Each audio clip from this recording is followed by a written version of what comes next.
The air crackled with anticipation.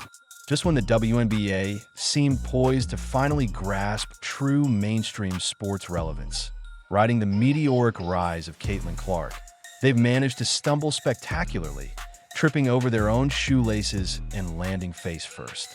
The unthinkable has happened. The league's undeniable one-woman ratings machine has landed on the injury list. The Indiana Fever announced that their star, the incandescent Caitlyn Clark, will be sidelined for at least 2 weeks with a left quad strain. This news sent shockwaves through the sports world, igniting a near meltdown among basketball fans, triggering frenzied spiraling on every major talk show, and pushing ESPN's resident firebrand, Stephen A. Smith, into a state of near levitation from sheer outrage. He's aiming his ire squarely at the WNBA's baffling decisions, its perceived bullies, Commissioner Kathy Engelbert, and especially at Angel Reese, who still seems to believe people tune in for her. This isn't merely about an injury. It's about what this temporary absence brutally exposes, a league that, despite riding the coattails of a generational talent, inexplicably seemed to harbor deep resentment for the very star who single-handedly dragged it into the mainstream spotlight, showering it with unprecedented attention and a flood of desperately needed cash. The WNBA's Clark-induced boom, a blessing or a curse? Caitlyn Clark wasn't just another highly touted draft pick. She was, without exaggeration, the WNBA's lottery ticket, a golden goose in sneakers. Her arrival didn't just generate buzz. It ignited an unprecedented explosion in television ratings, attendance figures, and merchandise sales. Suddenly, women's basketball, long relegated to a niche sport that only the most dedicated fans followed, was transformed into bona fide must-see TV. Major networks were breaking records, and arenas were selling out like never before. Yet, beneath this shimmering surface of prosperity, a bitter and palpable resentment festered within the league.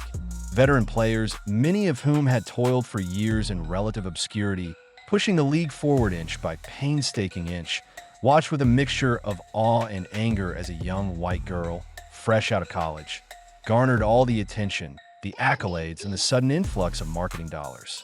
"Yo, we were doing stuff long before Caitlyn Clark got here," they whispered, then later openly declared, "and y'all wasn't paying attention then.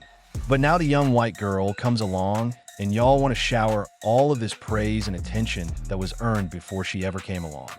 This raw, understandable frustration, while perhaps misdirected, became a dangerous undercurrent as the league, instead of fully embracing the magnetic force that was undeniably pulling it into a new, glittering era of unparalleled prosperity, seemed to subtly downplay it, as if afraid to acknowledge that one player could achieve what decades of collective effort had not. The injury and the meltdown, a prophecy fulfilled.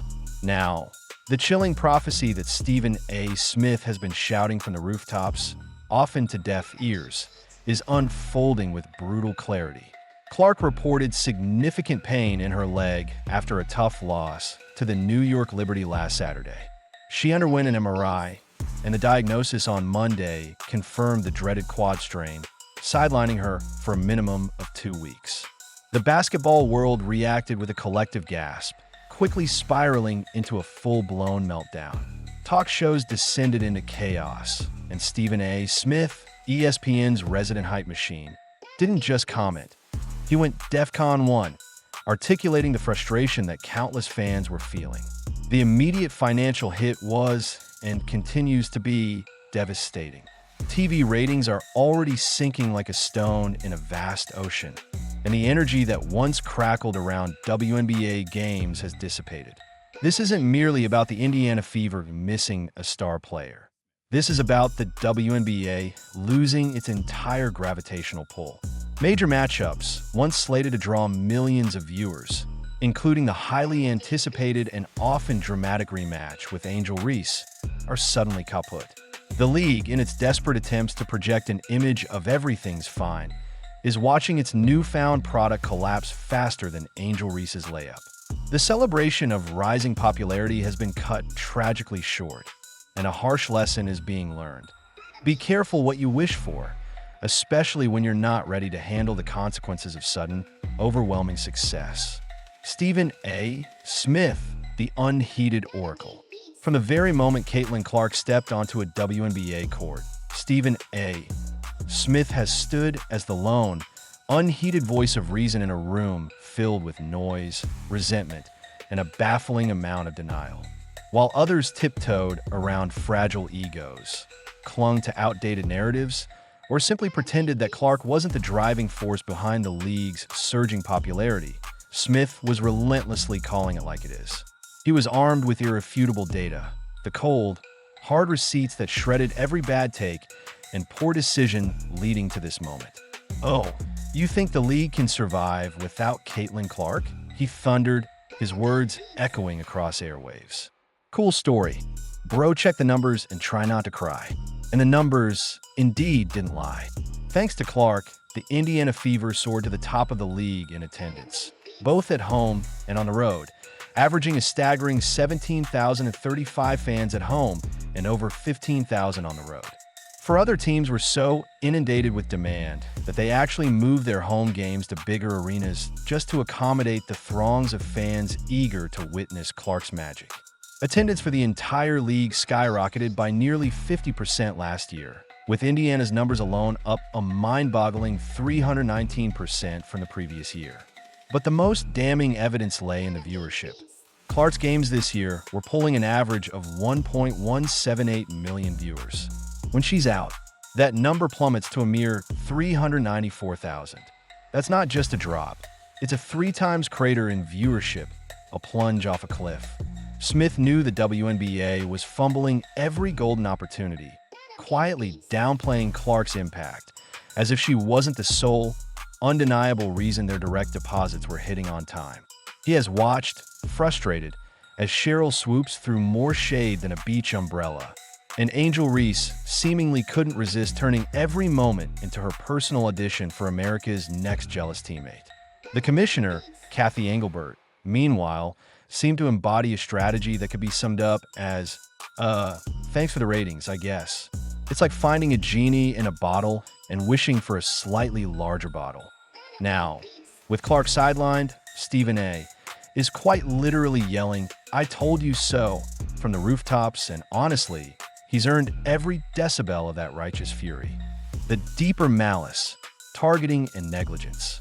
But what truly twists the knife in this already painful wound is the undeniable fact that this injury, while a common occurrence in sports, was, in many ways, entirely avoidable.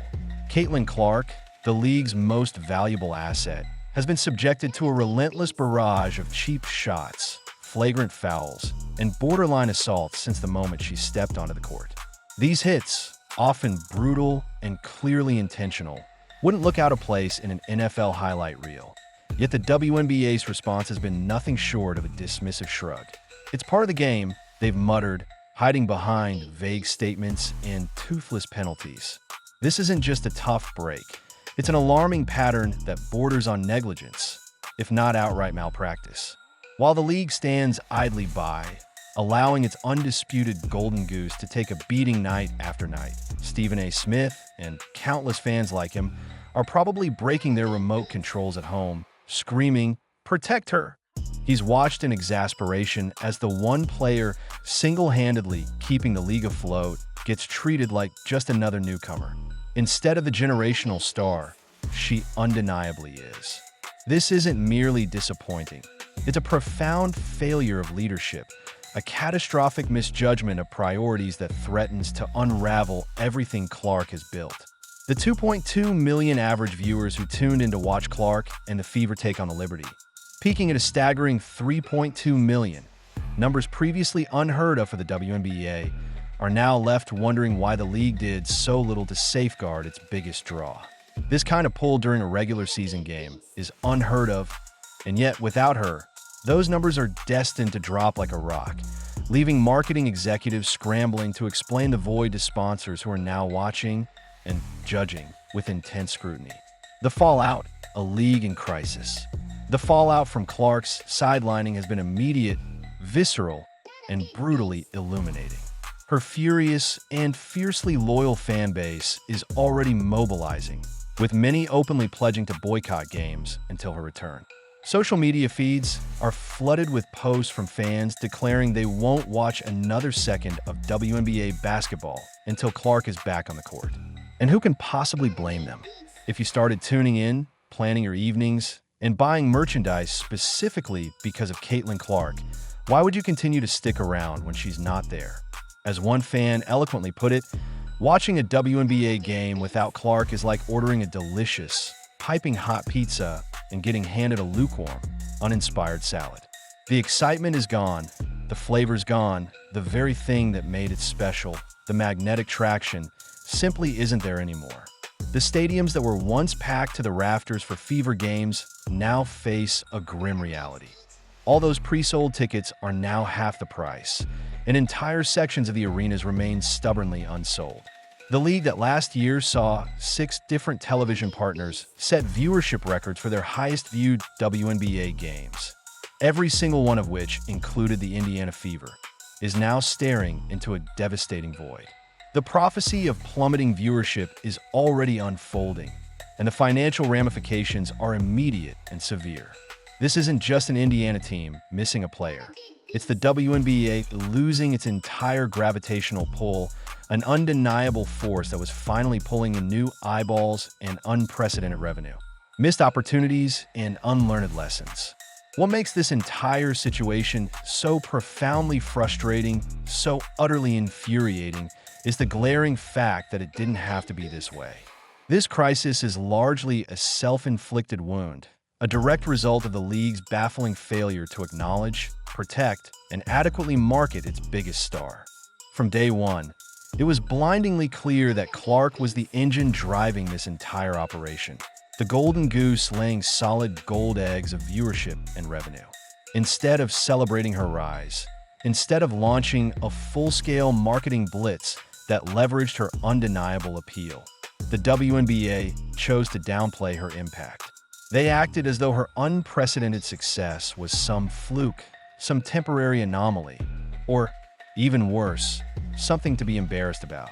All while Clark was single-handedly packing arenas, shattering ratings records, and revolutionizing the perception of women's basketball overnight.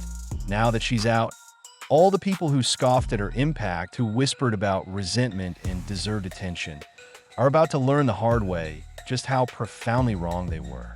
Higher television ratings, higher attendance figures.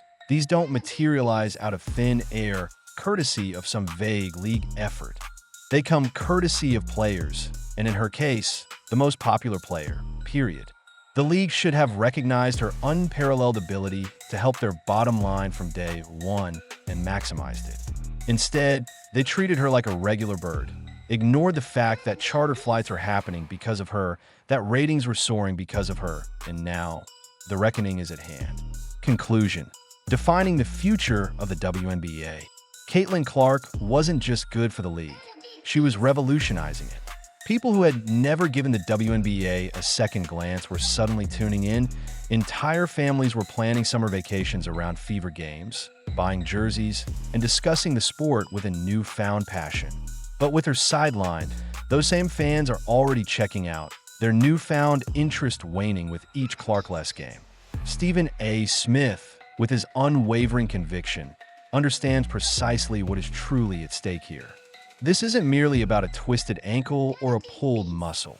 It's about whether the WNBA is astute enough to recognize and nurture a once-in-a-generation star before it's too late. Smith knows what the WNBA leadership, in its baffling stubbornness, refuses to admit. That Clark is the linchpin between the league's struggling past and its potentially explosive future. Without her, they're right back to begging networks for airtime and desperately hoping someone, anyone, shows up to the games. Clark isn't just a player. She's a walking marketing campaign, a highlight reel personified, a franchise in sneakers. And now she's out. And the bridge she's so painstakingly built between women's basketball and the mainstream is temporarily closed for repairs. This isn't just a setback. It's a full-blown crisis, a moment of truth that will define the league's very trajectory. The next few weeks won't just prove Stephen A. Smith right. They will, with absolute certainty, define what kind of league the WNBA truly wants to be. One that proactively protects and uplifts its stars, cherishing the gold in its hands, or one that watches them walk away, squandering the precious opportunity to save and truly elevate the game it professes to love. The numbers will not lie.